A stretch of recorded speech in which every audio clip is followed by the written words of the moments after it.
the drive for knowledge and the control of which necessitated or suggested certain modifications of his original instinctive tendencies.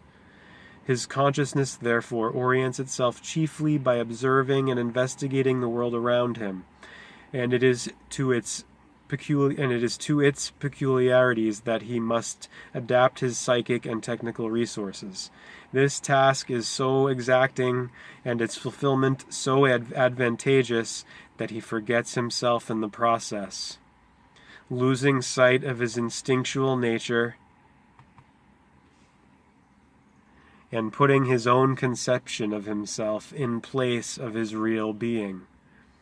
In this way he slips imperceptibly into a purely conceptual world where the products of his conscious activity progressively replace reality. Separation from his instinctual nature inevitably plunges civilized man into the conflict between conscious and unconscious, spirit and nature, knowledge and faith, a split that becomes pathological the moment his consciousness is no longer able to neglect or suppress his instinctual side. The accumulation of individuals who have got into this critical state starts off a mass movement purporting to be the champion of the suppressed. In accordance with the prevailing tendency of consciousness to seek the source of all ills in the outside world, the cry goes up for political and social changes which, it is supposed, would automatically solve the much deeper problem of split personality.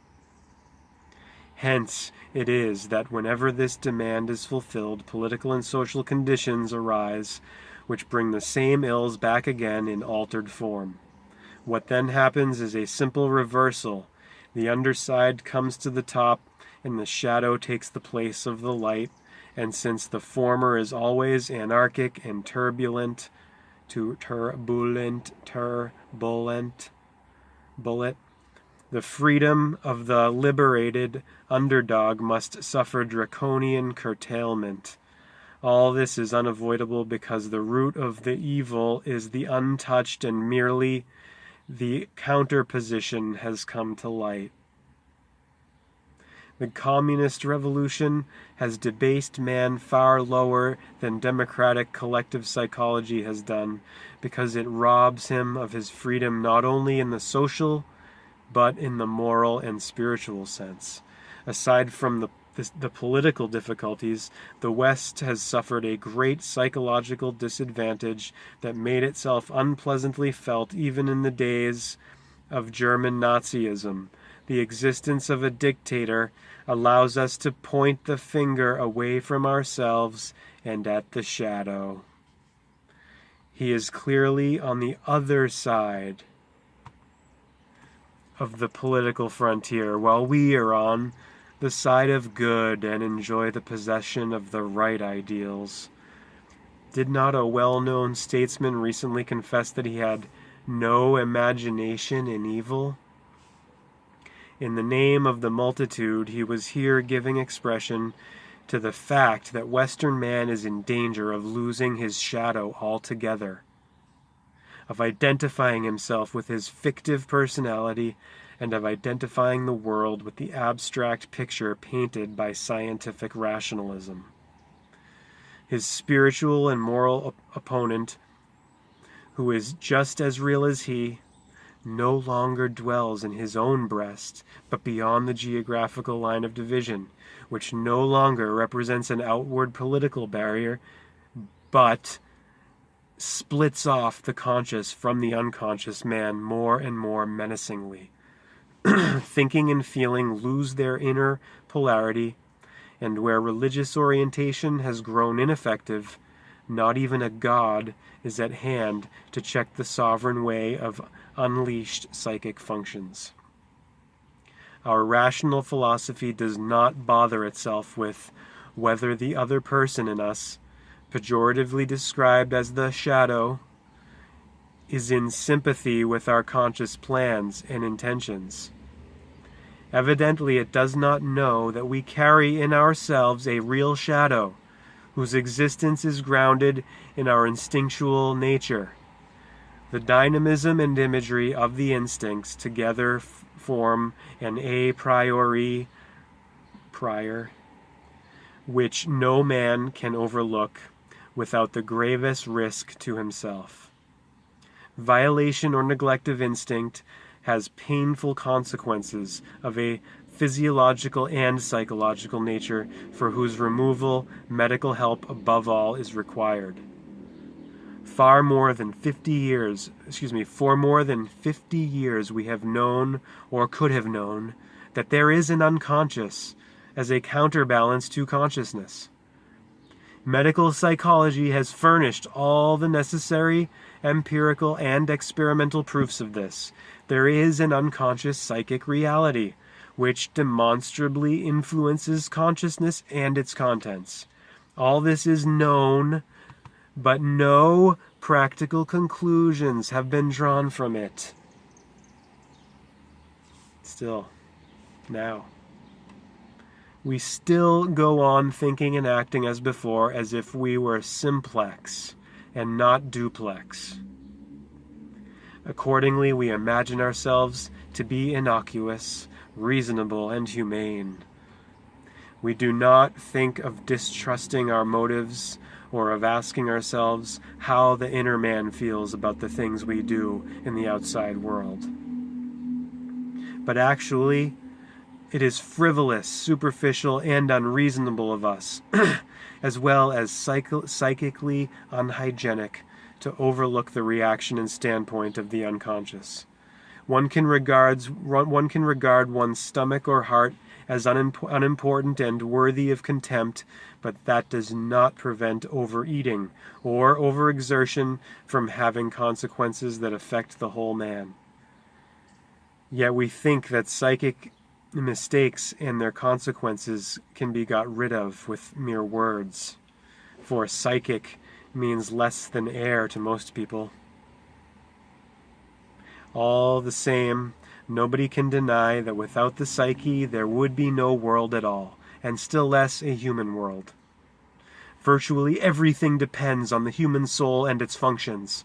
It should be worthy of all the attention we can give it, especially today when everyone admits that the weal or woe of the future will be decided neither by the attacks of wild animals, nor by natural catastrophes, nor by the danger of worldwide epidemics, but simply and solely by the psychic changes in man.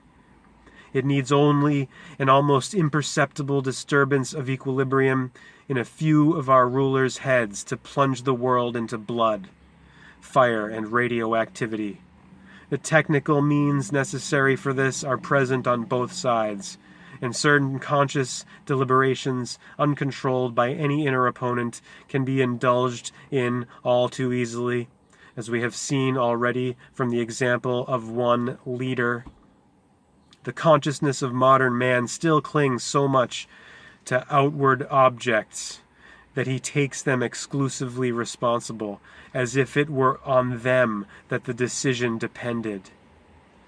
That the psychic state of certain individuals could emancipate itself for once from the behavior of objects is something that is considered far too little, although irrationalities of this sort are observed every day and can happen to everyone. Pardon me for a second here.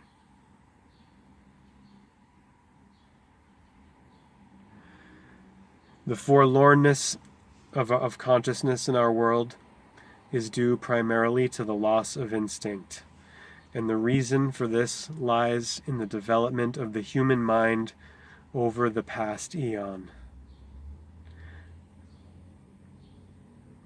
The more power man had over nature, the more his knowledge and skill went to his head, and the deeper became his contempt for the merely natural and accidental, for that which is irrationally given, including the objective psyche, which is all that consciousness is not. In contrast to the subjectivism of the conscious mind, the unconscious is objective. manifesting itself mainly in the form of ordinary feelings, fantasies, emotions, impulses, and dreams, none of which one makes oneself, but which come upon one objectively. Even today, psychology is still, for the most part, the science of conscious contents, measured as far as possible by collective standards. The individual psyche has become a mere accident, a random phenomenon, while the unconscious, which can manifest itself only in the real, irrationally given human being, has been ignored altogether. This was not the result of carelessness or lack of knowledge, but of downright resistance to the mere possibility of there being a second psychic authority besides the ego. It seems a positive menace to the ego that its monarchy can be doubted. The religious person, on the other hand, is accustomed to the thought of not being sole master in his own house. He believes that God, and not himself, decides in the end. But how many of us would dare to let the will of God decide? And which of us would not feel embarrassed if he had to say how far the decision came from God himself?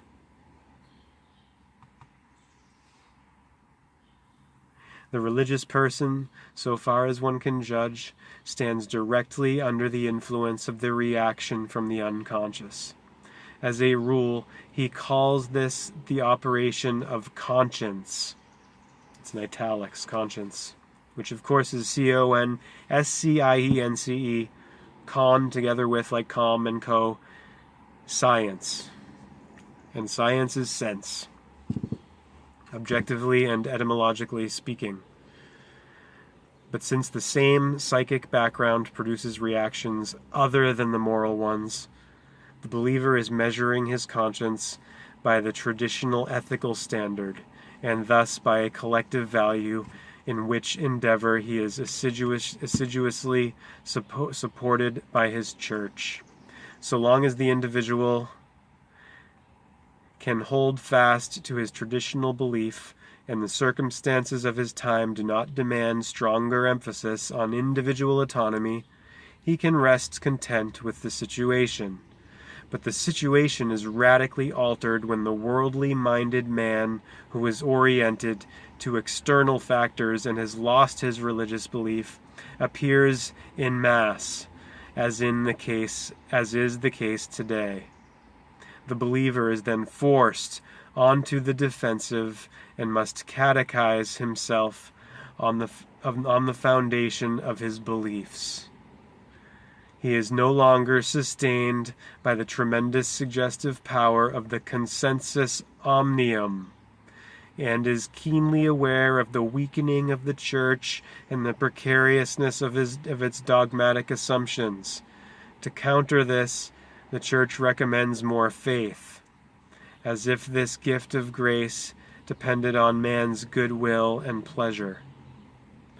The seat of faith, however, is not consciousness, but spontaneous religious experience, which brings the individual's faith into immediate relation with God. Here we must ask, have I any religious experience and immediate relation to God, and hence that certainty which will keep me as an individual from dissolving in the crowd?